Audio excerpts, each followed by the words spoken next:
Hello 9th-10th class. आपका एक question आता है नोट मेकिंग का। तो आज हम लोग देख लेते हैं नोट मेकिंग किस तरह से लिख सकते हैं, है ना।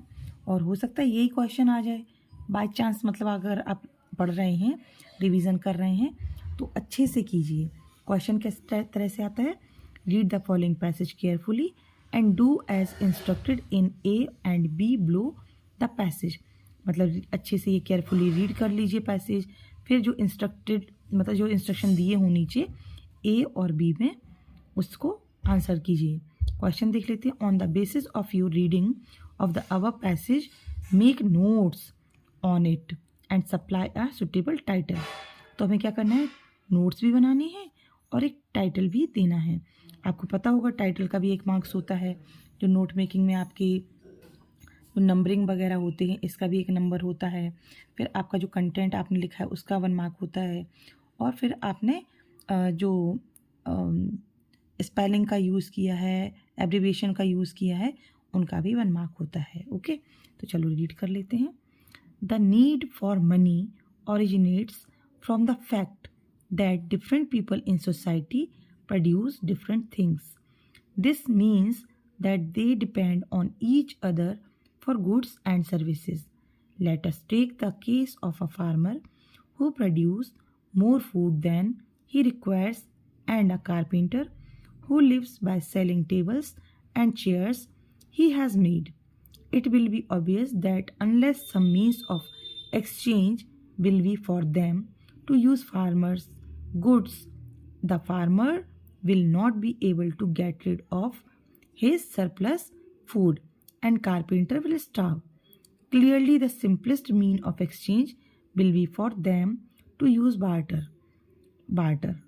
In other words, to exchange a certain amount of goods like farmer's grain for a certain amount of another, carpenter's table and chair.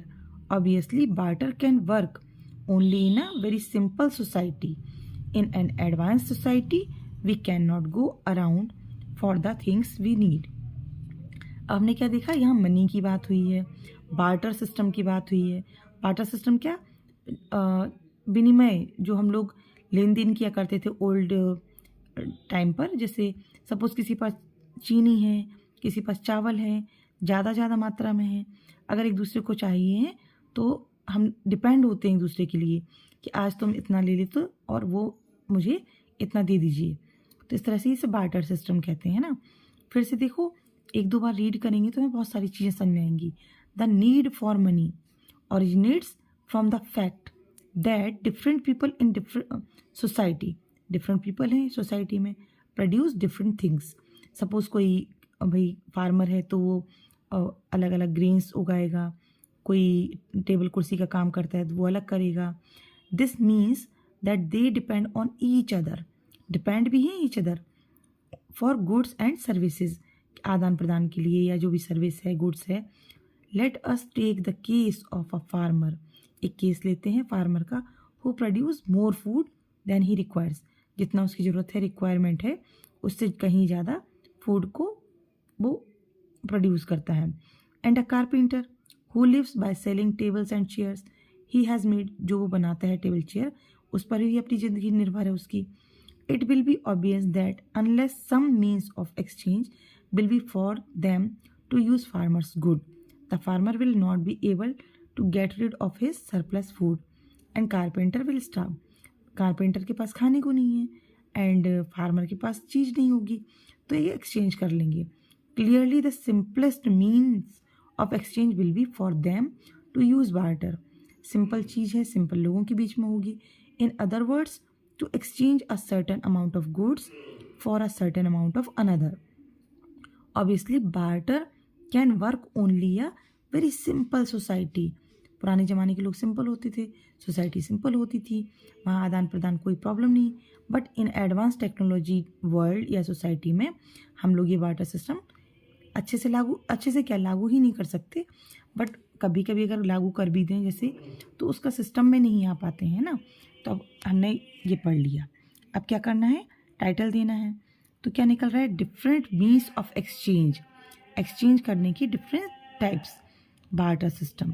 और बार्टर सिस्टम क्या है, ये आपने हेडिंग नंबर 1 दे दी। 1.1 में क्या, डिफरेंट पीपल होंगे, डिफरेंट थिंग्स होंगी। फिर दूसरा एक पॉइंट आएगा 1.2, depend on each other. Third होगा सरप्लस फूड, या कोई भी चीज़ एक्सेस होगी, मतलब ज़्यादा मात्रा में होगी, कहाँ काम करेगा।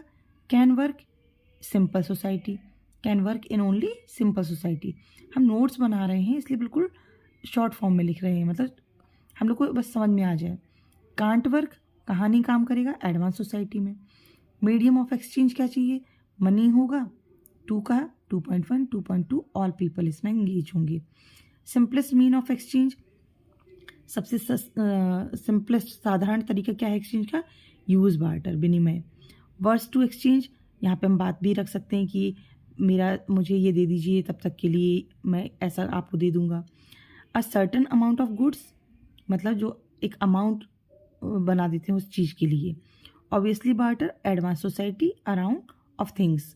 ठीक है, इस तरह से हमने क्या किया, ये पॉइंट वाइज ये टाइटल भी दे दिया और ये नोट्स भी मेक कर दिए। एक और देख लेते हैं एग्जाम्पल। ये ऐसे भी इम्पॉर्टेंट है आपका कि 10th क्लास में आपका त्रैमासिक परीक्षा और half yearly, quarterly and half yearly दोनों में ही आपका क्या games and sports, importance of games and sports करके आपका ऐसे आया था। तो ये भी आपका रिवीजन के लिए भी हो जाएगा और दूसरा ये आपको नोट मेकिंग में हेल्प करेगा। Games and sports are an important part of education. Games और स्पोर्ट्स क्या हैं, इम्पॉर्टेंट पार्ट हैं शिक्षा के ही। They help in the development of the physique and mind of the student. ये हेल्प करता है गेम्स एंड स्पोर्ट्स काय में, स्टूडेंट के माइंड और फिजिक्स, मतलब ये फिजिकली और मेंटली दोनों ही तरफ से स्टूडेंट को डेवलपमेंट करते हैं। A sound body possess a sound mind, अगर बॉडी मतलब स्वस्थ शरीर में ही स्वस्थ मस्तिष्क निवास करता है। If we are weak and sick we can not have a fertile brain, अगर हम वीक होंगे, अस्वस्थ होंगे, बीमार होंगे तो हमारा दिमाग भी अच्छे से नहीं चलेगा, फर्टाइल ब्रेन नहीं होगा। Games and sports keep us healthy, games और स्पोर्ट्स हमें कैसे रखते हैं, healthy. They keep us active and make us smart, healthy भी रखते हैं, एक्टिव रखते हैं, स्मार्ट रखते हैं, क्या, games and sports. Mere bookish knowledge, मतलब केवल किताबी नॉलेज ही काफ़ी नहीं है, would not lead to be blended a suitable proportion so that the student can have the best of them। केवल मतलब किताबी नॉलेज जो होती है वही एक अच्छा सुटेबल मतलब हमारी पर्सनैलिटी को डेवलप नहीं करती, हमें गेम्स एंड स्पोर्ट्स भी हमारी डेवलपमेंट में भागीदार है। They should not only develop the mind but also the body, ये माइंड को ही एक्टिव नहीं करते हैं, ये बॉडी को भी एक्टिव और स्वस्थ बनाते हैं। Both are essential for the wholesome personality, मतलब आपकी जो नॉलेज है, बुकिश नॉलेज है वो, plus games and sports both are essential for wholesome personality, हमारी ऑल ओवर पर्सनैलिटी के लिए दोनों ही बात ज़रूरी है। मतलब आपकी एजुकेशन भी, और एजुकेशन में ही क्या आता है, games and sports. Games and sports have great value in student life, भाई गेम्स एंड स्पोर्ट्स बहुत वैल्यू रखते हैं स्टूडेंट लाइफ में।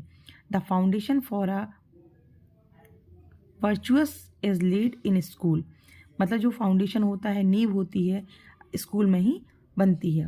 द स्पोर्ट्स एरेना टीचर्स में many things to the student, give them discipline. जो स्पोर्ट्स है, sports हमें teachers नहीं है, टीचर्स कैसे सिखाती है, हम लोग को डिसिप्लिन सिखाती है। गेम्स एंड स्पोर्ट्स रूल्स और रेगुलेशन के हिसाब से चलते हैं ना, तो हमें भी लाइफ को जीने के लिए रोज़ अच्छे से ज़िंदगी जीना आ जाती है।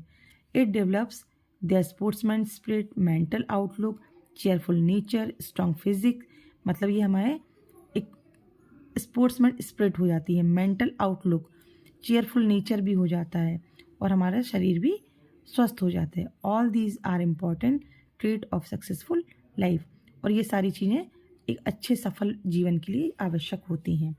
क्वेश्चन देख लेते हैं।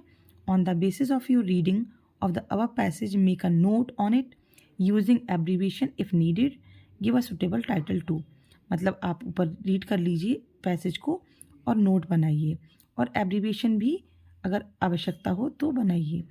सेकेंड है give a suitable title to it, इस पैसेज को आपको एक अच्छा सा शीर्षक भी देना है।